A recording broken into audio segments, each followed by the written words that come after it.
martyrs et plus de 70 blessés dans un attentat terroriste sur la place Al-Marja à Damas.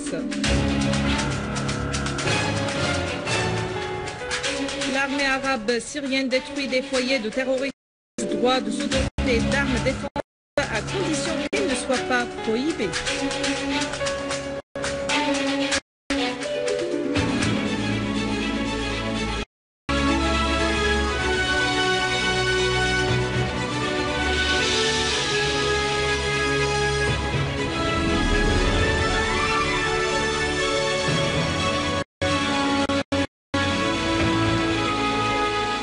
Mesdames et messieurs, bienvenue à vous tous dans ce journal.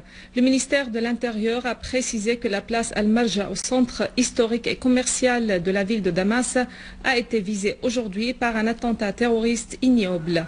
Selon les premières estimations, 13 citoyens ont été tués sur le coup et plus de 70 autres ont été blessés, dont plusieurs en état critique.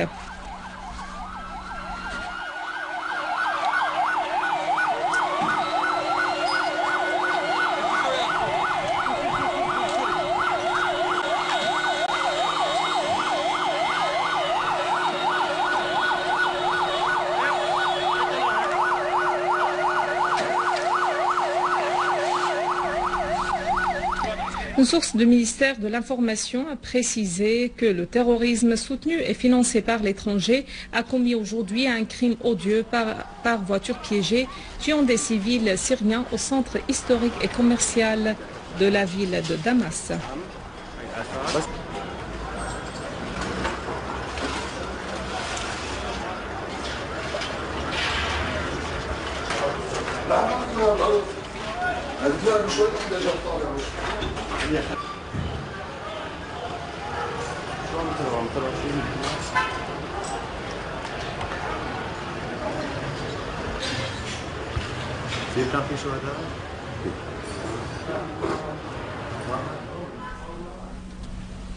Le ministre de l'Intérieur, le général Mohamed Ibrahim Al-Sha'ar, s'est rendu sur les lieux de l'explosion survenue aujourd'hui sur la place Marja à Damas.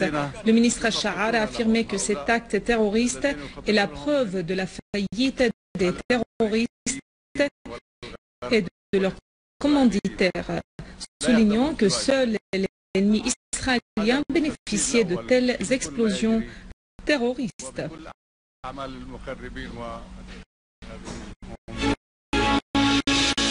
De missiles dans un entrepôt d'armes et d'une grande quantité de munitions.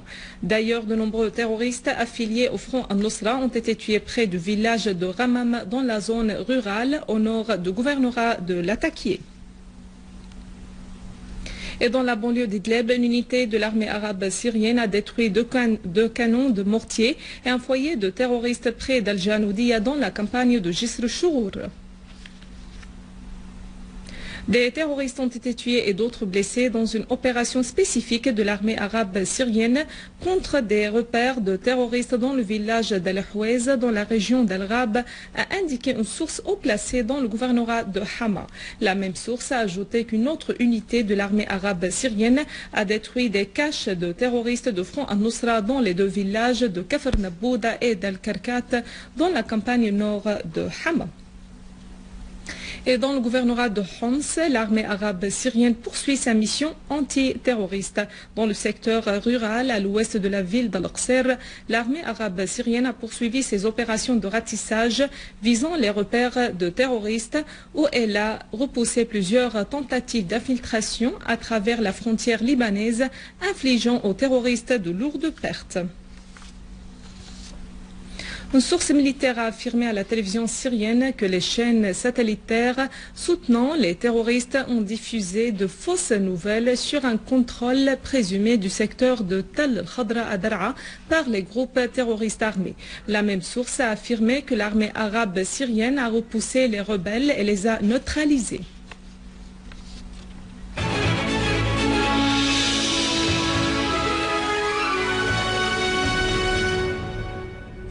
Le ministre russe des Affaires étrangères, Sergueï Lavrov, a déclaré que Moscou n'avait jamais cherché à cacher l'exportation d'armes à la Syrie en vertu des contrats déjà signés entre les deux pays, affirmant qu'un État quelconque a le droit de se doter des moyens de défense qui ne sont pas prohibés au plan international. Dans une interview accordée au magazine britannique Foreign Policy, Lavrov a fait noter que ces contrats stipulaient l'exportation d'armes anti-aériennes au gouvernement syrien. La Syrie a besoin de systèmes défensifs parce que les menaces ne sont pas virtuelles mais réelles, a souligné Lavrov. Il a mis l'accent sur l'importance de prendre en considération les informations sur la fourniture à l'opposition syrienne des armes offensives passées illégalement depuis la Libye, y compris des systèmes antimissiles qui sont des armes dangereuses. Le chef de la diplomatie russe a réaffirmé l'appel de la Russie à l'arrêt de la violence et à l'amorce du dialogue sans conditions préalables. Il a de même évoqué des changements positifs dans les positions même de certains pays arabes qui parlent désormais de l'amorce du dialogue au sujet de la crise en Syrie. Le ministre allemand de la Défense, Thomas de Maizière, a mis en garde contre toute intervention militaire étrangère en Syrie, précisant qu'une telle intervention serait une opération très compliquée et coûteuse. À Washington, le ministre allemand de la Défense a déclaré aux journalistes qu'il appuie toute forme de pression politique, mais qu'il ne voit pas actuellement de rôle pour les forces militaires.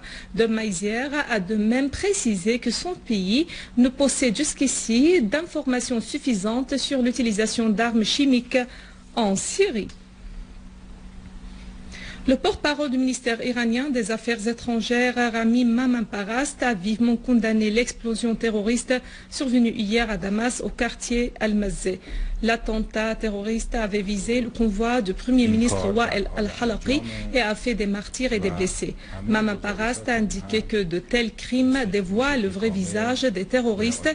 Il a fait porter la responsabilité du crime aux pays dans la région et en Occident qui soutiennent le terrorisme et l'anarchie en Syrie.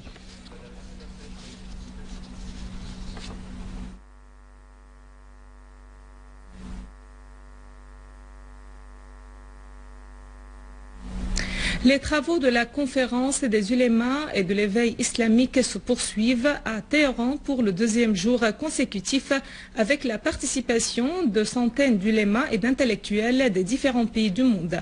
Les participants ont affirmé que la divergence réelle dans la région était entre l'axe de l'arrogance géré par Israël et les États-Unis d'une part et l'axe de la résistance qui œuvre pour l'indépendance et pour la libération des territoires arabes occupés dont en priorité la Palestine.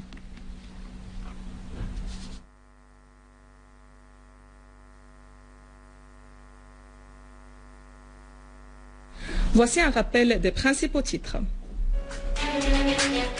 13 martyrs et plus de 70 blessés dans un attentat terroriste sur la place Marjeh à Damas.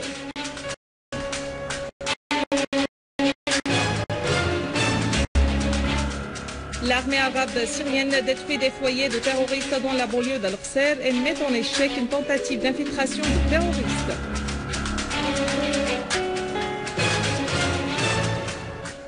Lavrov affirme que la Russie ne cache pas l'exportation d'armes vers la Syrie et tout État a le droit de se doter d'armes défensives à condition qu'elles ne soient pas prohibées. Mesdames et messieurs, c'est la fin de notre édition. Pour la revoir, visitez notre site web syrienonline.sy. Merci à vous, merci à toute l'équipe. Au revoir.